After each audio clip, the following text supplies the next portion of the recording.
नमस्कार दोस्तों, स्वागत है आपका हमारे यूट्यूब चैनल में। दोस्तों, अगर आप डिफेंस में जाना चाहते हैं और आपने 12वीं पास कर रखी है मैथ और फिजिक्स से, तो ये आपके लिए बहुत ही शानदार मौका है। अभी दोस्तों इसमें वैकेंसी आई हुई है। ये इंडियन नेवी में कोस्ट गार्ड की वैकेंसी है और यहाँ पे नाविक जनरल ड्यूटी में जो 260 के करीब यहाँ पे वैकेंसी आई हुई है। तो यहाँ पे आपको सबसे पहले 12वीं पास तो रहना ही रहना है। साथ में यहाँ पे और भी मतलब आपका फिजिकल का स्टैंडर्ड क्या रहेगा, सिलेक्शन का प्रोसीजर क्या है, फीस कितनी लगने वाली है, एज लिमिट क्या रहने वाला है। तो दोस्तों बने रहिए आप वीडियो के अंत तक, और चैनल पर नए हो तो हमारे चैनल को सब्सक्राइब कर लीजिए और बेल आइकन को प्रेस कर लीजिए। दोस्तों 12वीं पास तो आपको होना ही है मैथ्स और फिजिक्स के साथ। और यहाँ पे हम एज लिमिट की हम बात कर लेते हैं। तो एज लिमिट जो है आपकी रहने वाली है मिनिमम 18 ईयर्स और मैक्सिमम जो है 22 ईयर्स। जो 22 ईयर्स है इसमें आपको एज में रिलैक्सेशन भी यहाँ पे दिया गया है। हम बात कर लेते हैं SC/ST के लिए 5 साल और OBC के लिए नॉन क्रीमी के लिए 3 साल की यहाँ पे एज में रिलैक्सेशन दिया गया है। अब हम बात करते हैं वैकेंसियों की। तो वैकेंसी टोटल 260 होने वाली हैं दोस्तों यहाँ पे। और इसके साथ ही यहाँ पे रीजन या जोन जो बटे हुए हैं दोस्तों, तो यहाँ पे नॉर्थ रीजन की हम बात करें तो 79 टोटल हैं वैकेंसी, और वेस्ट में हम बात करें तो 66 है, नॉर्थ ईस्ट में हम बात करें 68 है, ईस्ट में हम बात करें 33 है। यहाँ पे नॉर्थ वेस्ट में 12 वैकेंसी है, अंडमान एंड निकोबार में यहाँ पे 3 वैकेंसी रहने वाली हैं। यहाँ पे दोस्तों इन्होंने जो नॉर्थ वेस्ट नॉर्थ ईस्ट इसके बारे में बता रखा है। तो आप यहाँ पे देख सकते हैं नॉर्थ में इन्होंने Jammu and Kashmir NCT of Delhi, Haryana, Punjab, Rajasthan, Uttar Pradesh, Himachal Pradesh, Uttarakhand, Chandigarh. और वेस्ट में छत्तीसगढ़, महाराष्ट्र, केरला, मध्य प्रदेश, कर्नाटका, गोवा, दादर एंड नगर हवेली, दमन एंड दीव, लक्षद्वीप।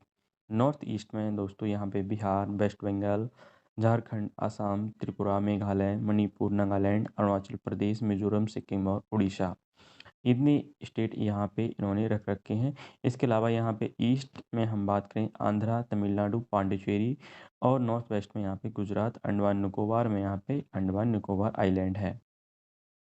तो दोस्तों हम सिलेक्शन का प्रोसीजर की हम बात करें तो यहाँ पे आपका 3 स्टेज में यहाँ पे आपका सिलेक्शन होने वाला है, पहला, दूसरा और तीसरा। यहाँ पे इन्होंने चौथी स्टेज भी यहाँ पे बना रखी है दोस्तों। अभी हम डिस्कस करेंगे बारी बारी से इनका। तो यहाँ पे सबसे पहला स्टेज जो है आपका CBT होने वाला है। CBT जो कि कंप्यूटर बेस्ड एग्जामिनेशन होगा, और इसमें भी दोस्तों आपका डॉक्यूमेंट वेरिफिकेशन होगा। और यहाँ पे डॉक्यूमेंट वेरिफिकेशन के बाद आपका बायोमेट्रिक होगा। बायोमेट्रिक के बाद यहाँ पे हम बात कर लेते हैं दोस्तों, इन्होंने पोस्ट अप्लाइड अब रिटन टेस्ट यहाँ पे इन्होंने 2 सेक्शन में बांट रखा है। 2 सेक्शन का अभी हम नीचे डिस्कस करने वाले हैं, सेक्शन 1 और सेक्शन 2 की। तो यहाँ पे सेक्शन 1 की हम बात करें तो सेक्शन 1 में दोस्तों यहाँ पे आपके मैक्सिमम जो मार्क्स हैं 60 होने वाले हैं। टाइम आपको मिलेगा यहाँ 45 मिनट्स। और जो क्वेश्चन रहने वाले हैं वो क्वेश्चन आपके यहाँ पे मैथ्स के 20 रहेंगे, साइंस के 10 रहेंगे, इंग्लिश के 15 रहेंगे, रीजनिंग यहाँ पे 10 क्वेश्चन रहने वाले हैं, और GK के 5 क्वेश्चन रहने वाले हैं। अब यहाँ पे भी दोस्तों यहाँ पे पासिंग मार्क्स इन्होंने रखे हुए हैं 60 मार्क्स में से। अगर आप UR, EWS और OBC कैंडिडेट हैं तो आपको 30 मार्क्स मैंडेटरी हैं, मतलब इतने आपको लाना ही पड़ेंगे। दूसरा, अगर आप SC/ST से हैं तो आपको 27 नंबर यहाँ पे ज़रूरी हैं। और इसका सिलेबस क्या रहने वाला है, 10th स्टैंडर्ड के अराउंड यहाँ पे आपका सिलेबस रहने वाला है। अब हम बात करें सेक्शन 2 की, तो सेक्शन 2 जो है आपका 12th बेस पे रहेगा। यहाँ पे इन्होंने क्लियरली लिख दिया है मैथ्स, फिजिक्स एंड सिलेबस। तो यहाँ पे दोस्तों 50 मार्क्स का ये होगा आपका एग्ज़ाम, और इसमें 25 क्वेश्चन मैथ्स के रहने वाले हैं और फिजिक्स के यहाँ पे 25 क्वेश्चन रहने वाले हैं। यहाँ पे भी इन्होंने पासिंग क्राइटेरिया रखा हुआ है, जैसे कि 20 नंबर यहाँ पे जनरल, EWS और OBC कैटेगरी के लिए, और 17 नंबर यहाँ पे SC/ST कैटेगरी के लिए है। नॉर्मलाइजेशन का यहाँ पे इन्होंने फॉर्मूला बता दिया है दोस्तों, इस हिसाब से आपका नॉर्मलाइज होगा। अब हम बात कर लेते हैं स्टेज 2। स्टेज फर्स्ट में तो सीयूईटी एग्ज़ाम हो गया है आपका।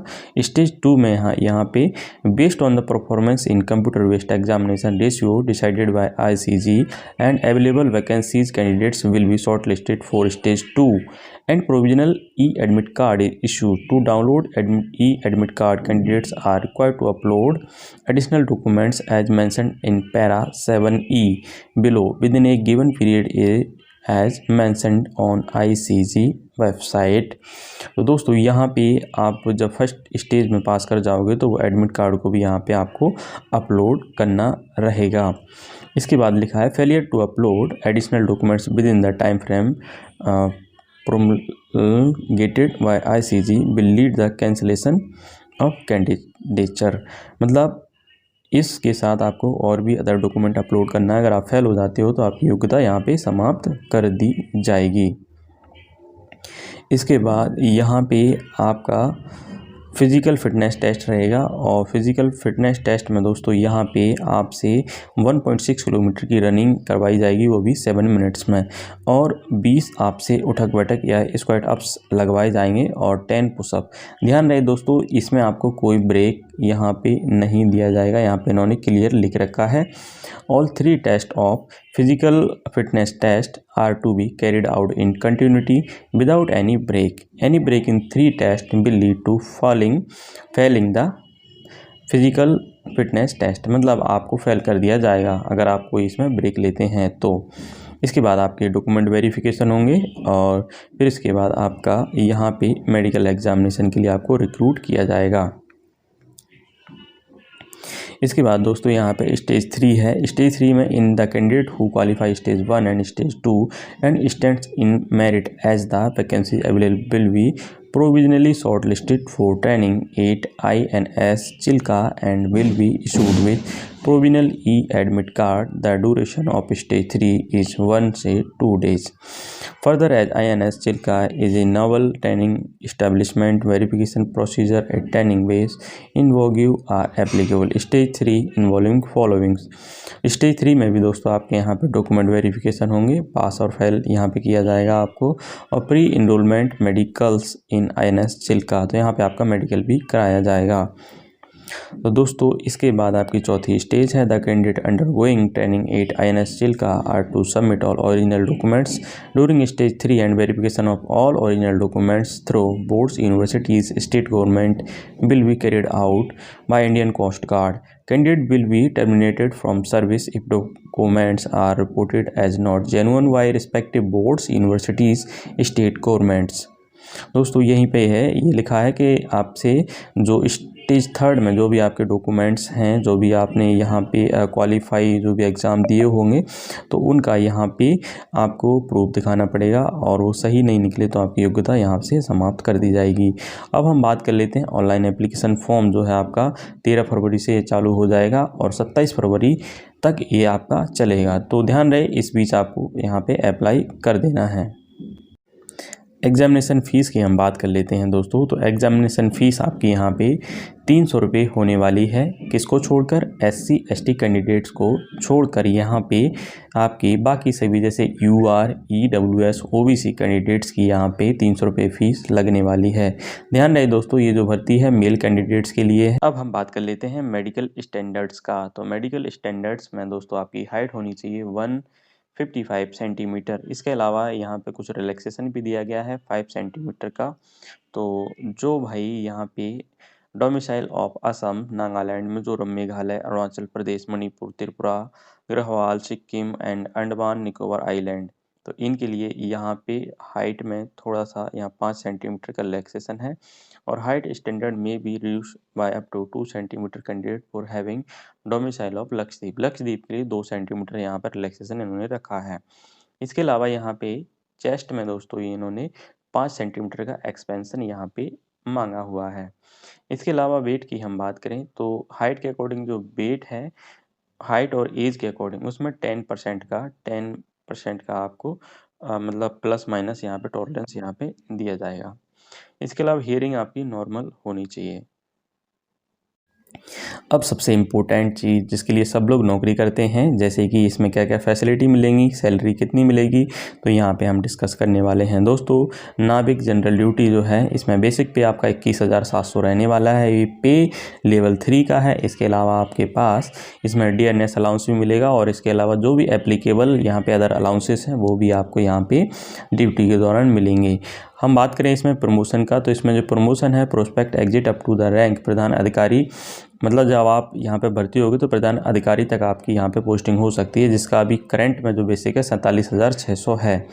तो इसके अलावा दोस्तों यहाँ पे ये तो फाइनल प्रमोशन है। यहाँ पे हम बात करें अदर बेनिफिट्स इसके मैंने बहुत अच्छे से दोस्तों आपको बताने वाला हूँ। इसमें ना बहुत ज़्यादा सुख सुविधाएँ हैं। आप देखो तो free ration and clothes as per existing rules, मतलब जो राशन है घर का उसका और कपड़े को लिए भी आपको पैसे यहाँ पे मिलने वाले हैं। फ्री मेडिकल ट्रीटमेंट, ये बहुत अच्छी सुविधा है दोस्तों।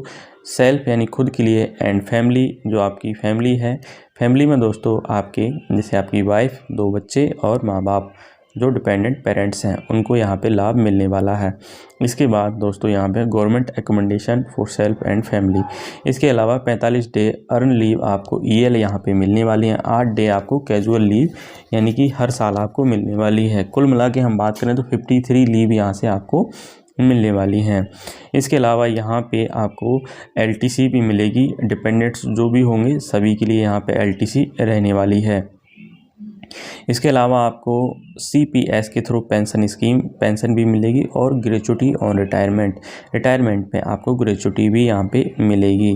कैंटीन फैसिलिटी भी आपको यहाँ पे मिलेगी और ECHS medical facility after retirement, जब आप रिटायर हो जाओगे तब आपको यहाँ पे ईसीएचएस जो फैसिलिटी है भारत सरकार की उसके तहत आपको मेडिकल फैसिलिटी यहाँ पे दी जाएगी। अब हम बात कर लेते हैं इंश्योरेंस कवर की। इंश्योरेंस कवर में जो है दोस्तों सर्विस के दौरान अगर आपके साथ कुछ होता है तो यहाँ पे 75 लाख का यहाँ पे आपका इंश्योरेंस यहाँ पे ये लोग करवाते हैं। इसके अलावा note pay perks promotion insurance cover other benefits are subject to change as per government orders. दोस्तों इस बीच अगर कोई ऑर्डर्स आते हैं तो ये चेंज भी हो जाते हैं भारत सरकार के अकॉर्डिंग। तो दोस्तों ये थी नोटिफिकेशन, आपको अच्छे से इसको समझ लिया होगा। फिर भी अगर आपके कोई डाउट्स हैं तो आप कमेंट बॉक्स में कमेंट करिए दोस्तों। और दोस्तों अब आप यहाँ तक आ ही गए हो तो चैनल को सब्सक्राइब किए बिना मत जाना और बेल आइकन को प्रेस ज़रूर करना। Thank you so much.